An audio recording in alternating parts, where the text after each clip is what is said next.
We are finally back at the kitchen and it is time to tackle this kitchen makeover, and I'm so excited to share all of the renter-friendly ways that we are going to transform this room.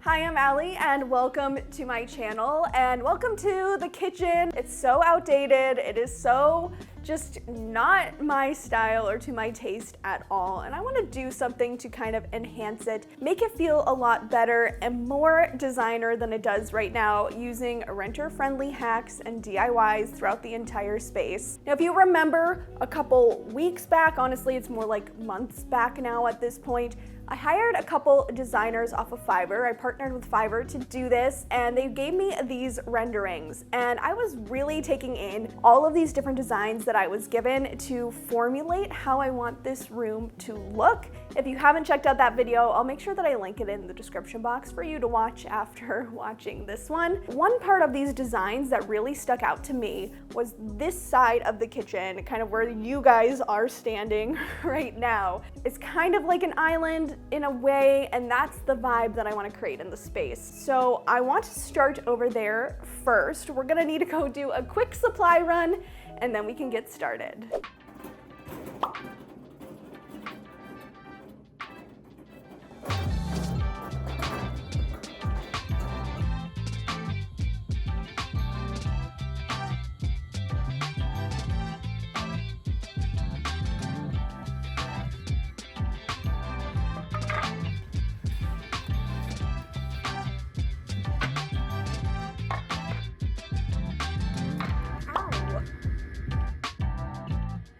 Somehow broke my entire nail. Don't know how that happened.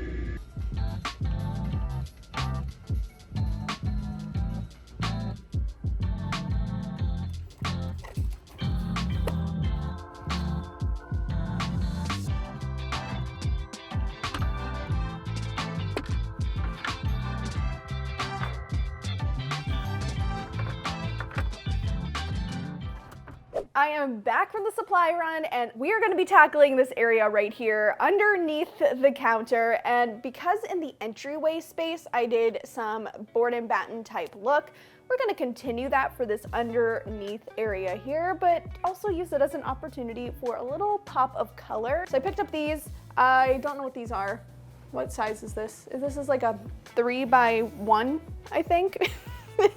And it's MDF pre-primed, so I'm gonna have to get some measurements of all of the areas that we're gonna be putting these boards and go outside and get them cut down.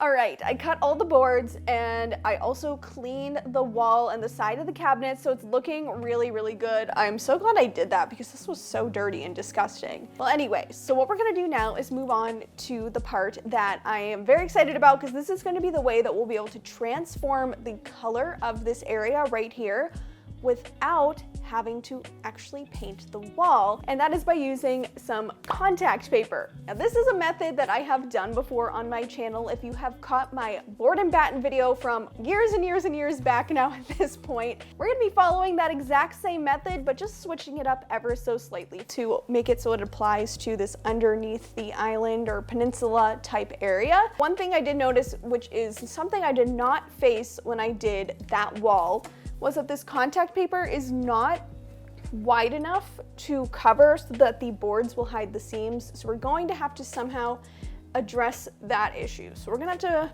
think about this for a second here.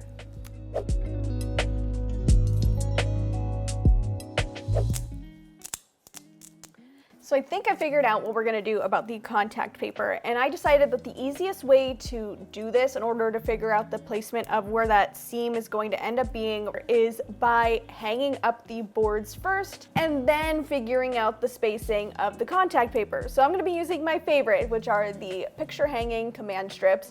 I use these for basically every single renter-friendly project ever, and I love them, and I'm gonna do what I always do, and I always get a bunch of comments about this, so I'm gonna explain it and why I do this again. I always hot glue the command strips to these boards because I have had things detach from the command strips, like the thing that I'm hanging detached from the command strips. So I always just add a little hot glue for extra security because you know what? We're doing all this hard work to make this look really good. We don't want our beautiful little accent wall falling down in the middle of the night. You probably don't have to, it might not be necessary, but I like knowing that everything is extra secure.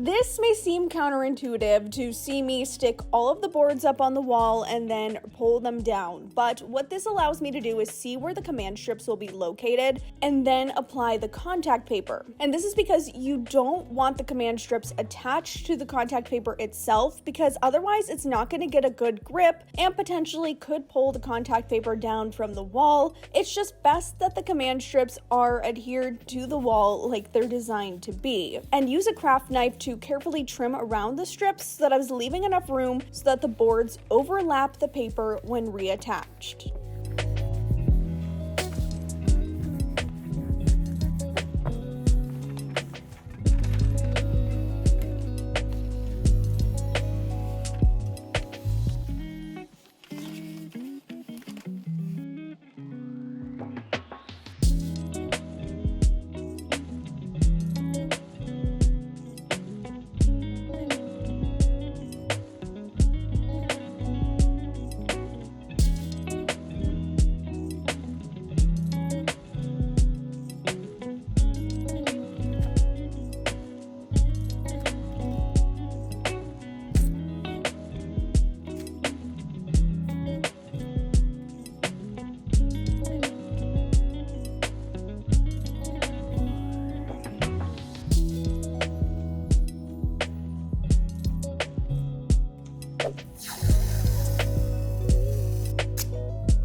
So because of this contact paper not technically being paintable, we are going to have to prime it first. And this does work because this is exactly how I did my board and batten wall in my last apartment. And I think once we get this primer on, it's going to be a good stopping point for the day since it's going to have to dry.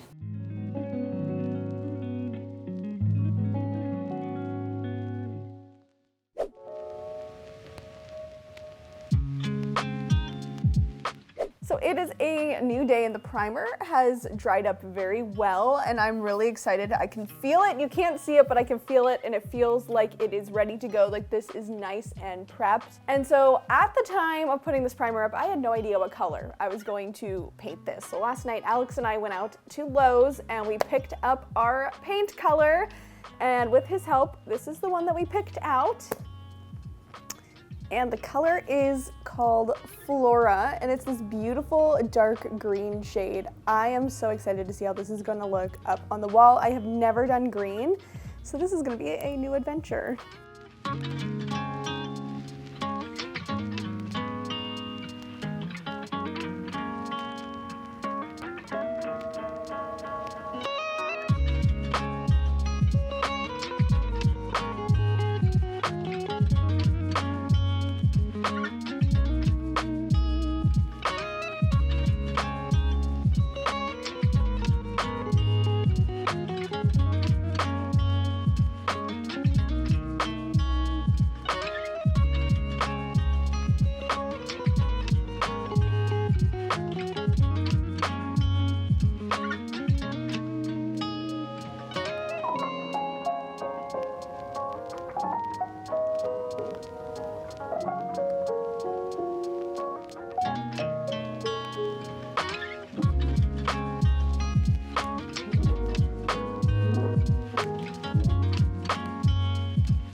While that paint is drying, I want to move on to the next project, which some of you guys are probably going to argue is not renter friendly, but you know what?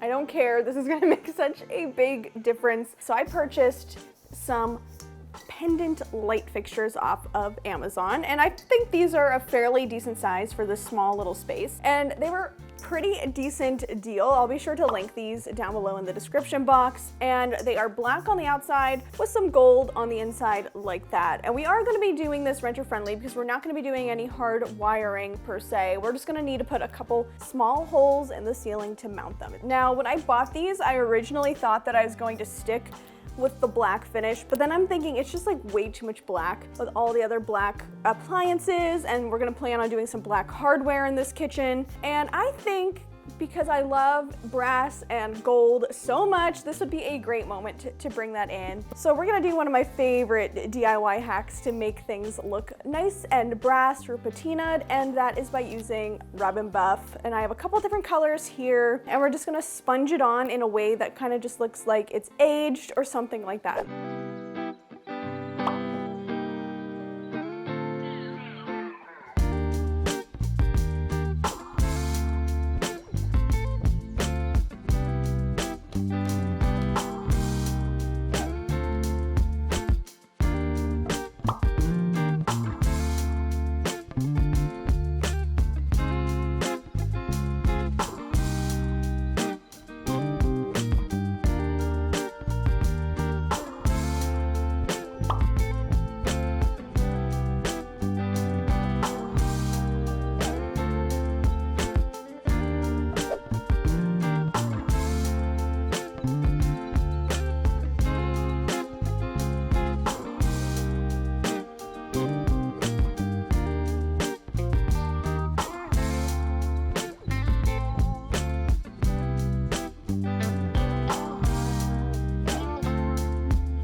While the wall is drying, and I think it's going to need one more coat to be completely finished, I received a package, and I thought it'd be fun to open it with you guys on camera and give you a little sneak peek of the kitchen. This is from World Market, which I don't order things from them very often. Anyway, I opened the box already because I was confused because the shipping told me that I ordered some like wooden spoons for in the kitchen, and that was all it said shipped, and I was confused why the box was so big. Turns out it's my entire order. So I got as far as the spoons, and so I got these really nice wooden spoons, which I think are gonna look really good in the kitchen. They were not what I expected they were going to be with this like burned handle, but they're kind of cool and kind of bring in like that antique kind of old vibe anyway while using new kitchen spoons. I'm pretty excited about these because I want to definitely style this area, and I figured some placemats would be useful. And these ones they look like they're wicker, but they're actually like a vinyl, so they're easy to clean, which is perfect for placemats. And I think these are really cute, and they look really good with the color of the wall and also the counter, even though I can't see it too much, so I'm actually really excited. I picked up some Halloween decor, little spider taper candle holders. I needed to get to the $50 threshold for free shipping. Why are you looking at it like that, Alex? You didn't tell me you bought those. Oh, this is a surprise for you too. They're cute little spiders.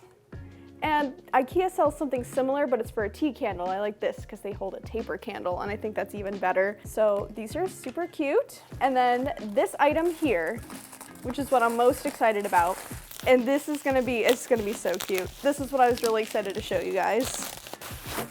When I saw this is why I decided to place the World Market order. That's awesome. It's a spoon rest, and it's shaped like an artichoke. And as you can see, green is kind of the vibe we're going for with the kitchen. So when I saw this, I just was like, yes, I need this in my life. It is so cute. All right, so I'm gonna have to let those lights dry a little bit more. I'm gonna have to let the wall dry a little bit more, but I'll see you in the next clip. We'll be installing the pendant lights. The paint is drying on that second coat, and now I want to just get these lights mounted, and I think this is a really good place to be right now. It is getting late, but I think that we can get this part done and then say that we are done with this little island area in the kitchen. So I kind of already have the lights sort of to the size that I want them to be, and I did a lot of math which is difficult to do when you're tired, to figure out where I want to place these above this little island type area. We have to go and put these up on the ceiling first, and obviously there's no light fixture to truly plug these into right now. So I'm just gonna use some standard screws, and I am almost 100% certain, so like 99.9% certain that there is a ceiling joist up here. So these are just gonna hold right up into that wood in the ceiling, and I don't think we're gonna have any issues, but you know what, knock on wood, just in case, because those are famous last words for a DIYer.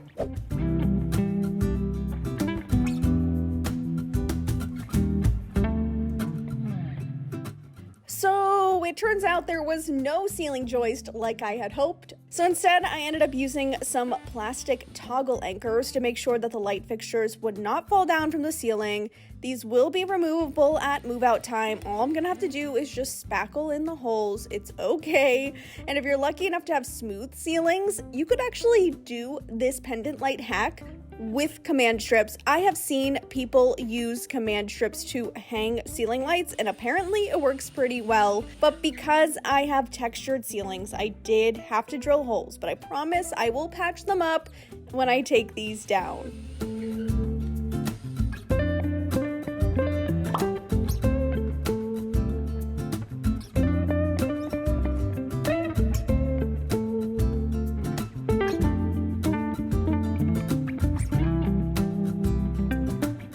Also, I added some lamp chain for an optional detail, totally up to you because these will look nice and modern without it, but I thought the chain would kind of accentuate that brass look we created with the rub and buff.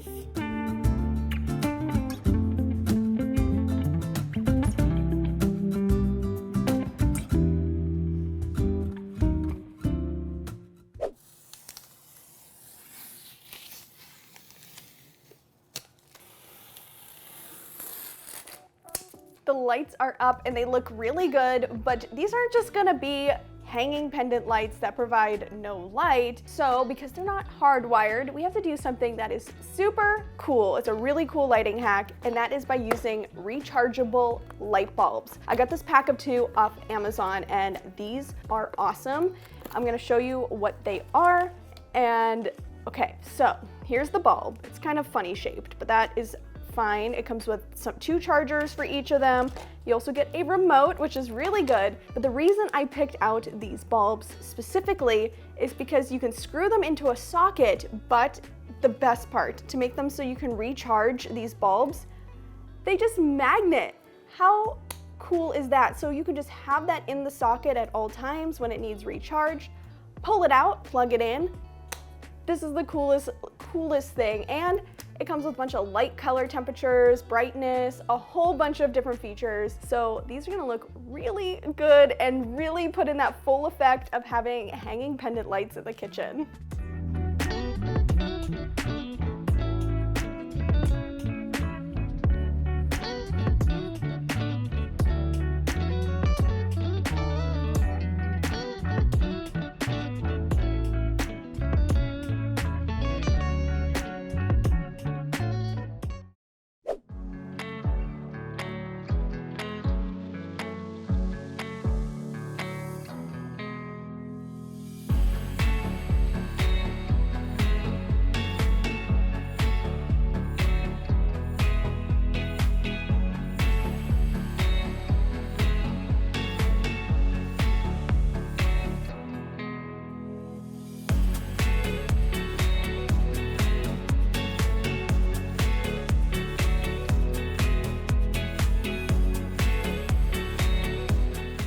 I can't believe how good this kitchen is already looking with just the few small things that we have done. Now this has been a lot of work, so I think we're gonna leave this video here with this project. So if you're gonna wanna see the full kitchen transformation, you're gonna have to stick around, make sure you're subscribed and have those notifications on so that you don't miss when the full kitchen makeover goes live, because I have so much planned to fix up the other half of this room right here. And if you want to catch another room makeover in the meantime, you could check out my bathroom makeover. That is right here. And that's everything I have for you in this video. I'll see you in my next one. Bye.